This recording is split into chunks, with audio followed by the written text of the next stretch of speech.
I asked him about answering questions, and he said, the talking is done. It's just time to do business and to put in work. So I'm going to send it over to Tyson. Now, what do you make of the fact that Deontay doesn't want to answer any questions? It shows how weak of a mental person he is, and how much of the beating from the last fight has took an emotional, physical effect on his life. I was worried about Deontay Wilder for quite a while after the defeat that I gave him. And obviously he's doing his little thing with his earphones on and he doesn't want to answer any questions. Wilder is a stubborn person, so he's got his own mentality and he wants to do things his own way. So to listen to other people is not what Deontay Wilder does. So no matter how much that Malik teaches Deontay's going to do what Deontay's going to do. That's wrong. That's wrong. Deontay's going to do what he's going to do. He's been doing everything I've asked him and told him to do. Yeah, but like Mike Tyson said, everyone's got a game plan until they get punched in the mouth. Yeah, but you're talking about as far as training. He's doing everything. Yeah, he can do that, more. but in the real fight I'm talking about, he's going to do what he's going to do. He's going to revert straight back to type, 100%. As soon as he hits him with the first right hand, he's going to see red and he's going to I'm going to take his head off with Sugar his big Hill right. just said you're a one-punch knockout artist now, but there's no history of you knocking someone out with one punch. So that means when a fight gets started, or you want to go back he's going to go straight back to revert, 100%. You heard it here first. Now, there's several ways you could spin the whole Deontay Wilder having headphones on. One could be Tyson Fury is already in his head, and he doesn't want him to get in there even more with his chatter and his mind games. Or you can spin it that Deontay Wilder is just so focused that he has nothing to say. I don't mind him not speaking. That doesn't bother me at all. But the headphones, to me, that's a little weird, because I just because like, okay, unless you got the music extremely loud, you're going to be able to hear what's going on. So it's kind of like it defeats the point. But anyway, forget the headphones. Forget them not speaking. To me, what Malik Scott said about him training, that was what was mind blowing to me. Matter of fact, let's listen to that real quick.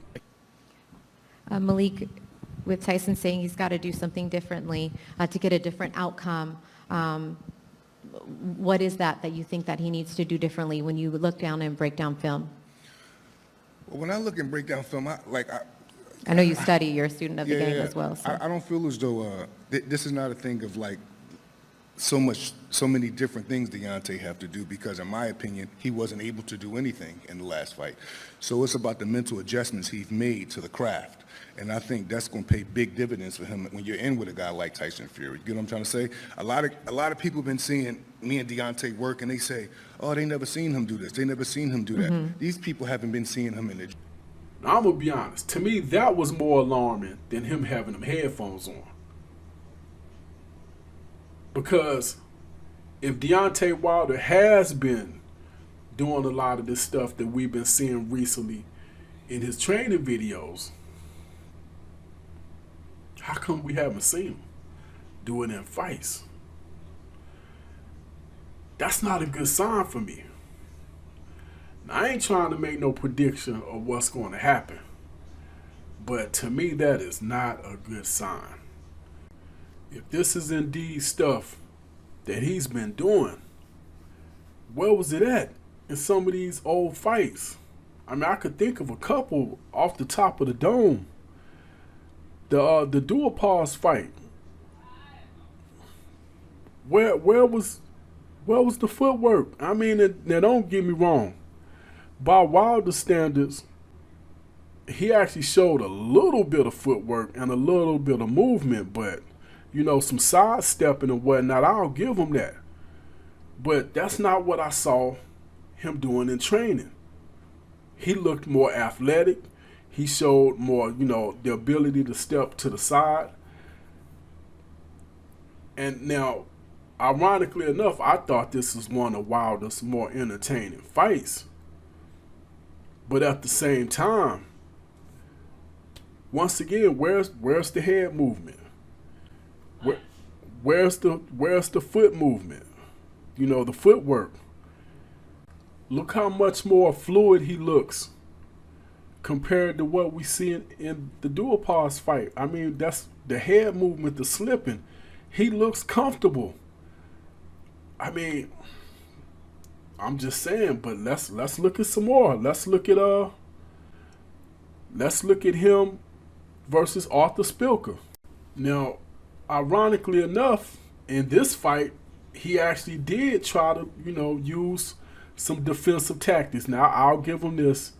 He got his, he put the little phone call block game up a little bit. He kept his right hand up, but he looked totally uncomfortable. Now, look, I'll say this. When I did a little film study on Anthony Joshua, when you go back to some of his old fights, you could tell he looked extremely uncomfortable when guys was attacking him. And maybe that was the part of the progression Wilder would have been going through right there, but it didn't improve, it got worse. His defense actually got worse. And we're going to see in a few what I'm talking about, but, he's showing a little bit of movement, the ability to get out of the way, but it's uncomfortable looking. And to be honest with you, it's borderline painful looking for me because I like technical fighters. And this is coming from a fan of Deontay Wilder's. Let me say this.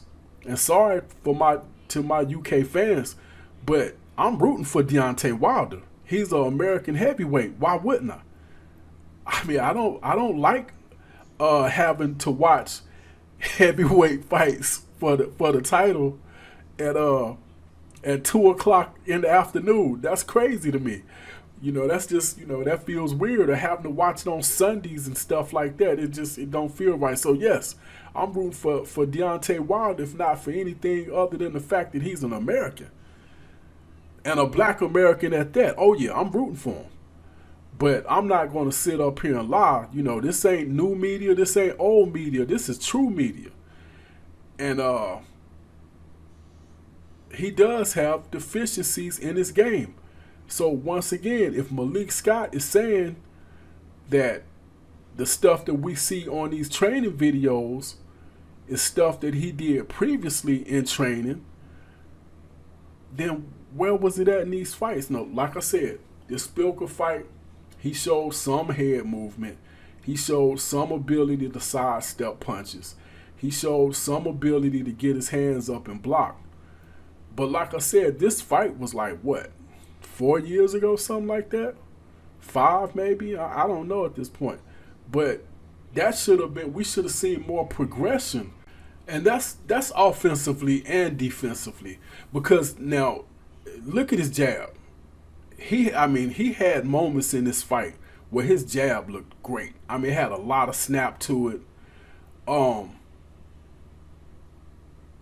You can almost argue, even though he just fell down right there, you can almost argue this is the best Deontay Wilder looked athleticism-wise in any of his fights. And like I said, he still looked somewhat uncomfortable on defense.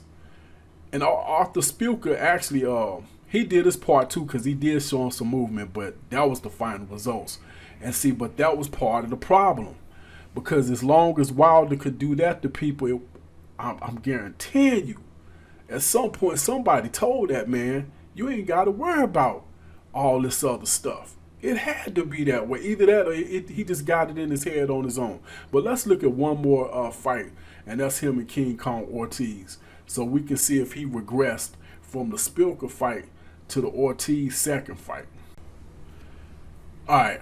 Now, he showed a little bit of signs of movement, but it's always, for the most part, going straight backwards.